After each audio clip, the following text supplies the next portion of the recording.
नमस्ते, अभिवादन आपका इनोसेंट इन्वेस्टर के इस नए वीडियो में आपके लिए डिस्क्लेमर। दोस्तों, ब्लिस जीवीएस एक कंपनी है, 20% का लोअर सर्किट इस वक्त इसमें लगा हुआ है। फार्मा सेक्टर की कंपनी है, काफ़ी ज़्यादा इस पर क्वेरीज आई हैं तो हम उसको सॉल्व करने की कोशिश करेंगे। अगर आप देखोगे ये स्टॉक शुरुआत से ही 2021 की शुरुआत में थोड़ा सा तो एक पुश लिया था, बढ़िया जंप हमको दिखाया था, लेकिन उसके बाद ठीक है 2021 इसके लिए बिल्कुल अच्छा नहीं गया। 220 वाला स्टॉक आज हमारे सामने 120 रुपये के आसपास अवेलेबल है और आज तो हद हो गई। 20% का लोअर सर्किट, हैवी वॉल्यूम पे 20% का लोअर सर्किट, ये चीज़ क्या कहती है उसको हम पहले समझेंगे, फिर थोड़ा सा कंपनी के बारे में जानेंगे।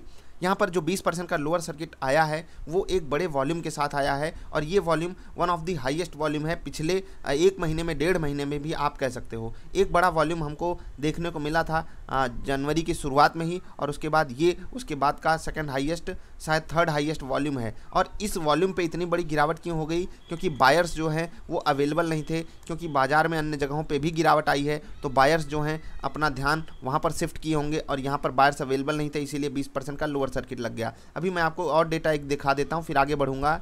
मार्केट डेप्थ मैं आपको दिखाना चाहूँगा, आप 1 मिनट आकर चेक कर सकते हो। देखिए 5,39,311 शेयर्स की बिकवाली लगी हुई है 115 ऑर्डर्स पे, केवल और केवल 115 ऑर्डर्स, यानी कि 115 डिफरेंट लोगों ने ये ऑर्डर लगाकर बैठे हैं और इसी कारण स्टॉक में लोअर सर्किट लगा है। अब आप समझ गए होंगे कि एक स्टॉक अगर वो इलिक्विड है, थोड़ा सा छोटा स्टॉक है, कम लोग ट्रेड करते हैं, वहाँ पर सर्किट लगा लेना कितना आसान हो जाता है। सिर्फ 114-115 ऑर्डर्स के कारण ही स्टॉक में एक लोअर सर्किट, वो भी 20% का बड़ा वाला लोअर सर्किट लगा हुआ है। बड़े वॉल्यूम पे बड़े प्लेयर को एग्जिट करना था, किसी को खरीदना नहीं है यहाँ पर। अब यहाँ पर लोअर सर्किट लगा हुआ है। थोड़ा सा कंपनी के बारे में जानेंगे, उससे पहले एक चीज़ मैं आपको बताना चाहूँगा, इस स्टॉक पे इतनी ज़्यादा रिक्वेस्ट क्यों आई? क्योंकि टीवी वालों का ये चहेता स्टॉक है। मैं आपको बता दूँ पिछले 3 साल से, 4 साल से, इवन 5-6 सालों से टीवी वालों का बहुत पसंदीदा स्टॉक है। कहेंगे कि ये खरीद लो, ऐसा करता है वैसा करता है, एंटी मलेरियल ड्रग बनाता है, एंटी ये ड्रग बनाता है, इनके ढेर सारे प्रोडक्ट्स हैं। और ऐसा नहीं है कि इनके प्रोडक्ट्स बुरे हैं, कंपनी भी ठीक ठाक है, प्रोडक्ट्स भी ठीक ठाक हैं, कोई बुरा प्रोडक्ट नहीं है। और अगर आप नॉर्मल वैल्यूएशन की बात करोगे तो फार्मा सेक्टर में ये कंपनी आपको चीप वैल्यूएशन पे भी मिलती हुई दिखाई दे रही है, क्योंकि अगर आप इनका वैल्यूएशन जाकर कंपेयर करोगे इनके किसी भी पीयर्स से तो आपको ठीक ठाक मिलेगा। अब मैं हाई और लो की बात करना चाहूँगा। अभी 2020 में जब आप मार्च का क्राइसिस देखे थे, उस वक्त ये कंपनी बहुत बड़ी गिरावट नहीं दिखाई थी, 140 से 80 रुपये हाफ वगैरह नहीं हुई थी, जबकि निफ्टी में बड़ी भयंकर गिरावट आ गई थी उसके कंपेरिजन में, जबकि हाई वोलाटाइल स्टॉक है। ठीक है, वहाँ से हमको बहुत ही बेहतरीन रिटर्न इस कंपनी ने देते हुए दिखाया और 80-90 वाली कंपनी आपको, आप समझ पा रहे होंगे, क्लोज टू 3 गुना हो गई थी। उसके बाद एक क्लियर डाउन ट्रेंड चालू हुआ 2021 की शुरुआत से। अब ये डाउन ट्रेंड का कोई एग्जैक्ट रीज़न मैं आपको नहीं बता सकता, क्यों? क्योंकि ना एक्सचेंजेस पे कोई ऐसी इन्फॉर्मेशन अवेलेबल है, ना न्यूज़ चैनल्स कुछ एक्स्ट्रा कवर किए हैं। अब मैं कंपनी के बारे में थोड़ा सा आपको रिजल्ट एनालिसिस बता देता हूँ। रिजल्ट इनका थोड़ा सा मिक्स्ड माहौल सा आता है और आप समझते होंगे कि जो फार्मा सेक्टर की कंपनियाँ होती हैं वो अक्सर, ज़्यादातर कंपनियाँ ऐसे एक मिक्स्ड सा रिजल्ट देती हैं। कभी उनका सेक्टर बूम पे जाता है तो वो बढ़िया रिजल्ट देने लगेंगी, जैसे यहाँ पर, फिर कुछ रिजल्ट उनके बुरे हो जाते हैं। मैनेजमेंट की कमेंट्री, जैसे कि पिछला जो रिजल्ट आया था उसमें मैनेजमेंट कुछ खास हमको एंथुजियाज्म दिखा नहीं पाया और लोगों को यही एक्सपेक्टेशन थी कि कंपनी जो है कुछ खास नहीं करने वाली है अगले 1-2 क्वार्टर्स में, इसीलिए एक बड़ी गिरावट हमको देखने को मिल रही थी और आज तो हद हो गई 20% का लोअर सर्किट। थोड़ा सा कंपनी के बारे में जान लीजिए, नहीं तो पता चला आप यहाँ पर खरीदने आ जाओ और कुछ जानते ही ना हो कंपनी के बारे में। मैं एक चीज़ बता दूँ, टीवी वालों को बहुत पसंद है ये कंपनी, टीवी वाले एक्सपर्ट की फेवरेट कंपनी मुझे लगता है। स्टॉक का पी 20 रुपये पे, मार्केट कैप 2000 करोड़ से भी सस्ता है, अभी ये काफ़ी कम हो गया है, क्लोज टू 4000 करोड़ के आसपास था इसका मार्केट कैप।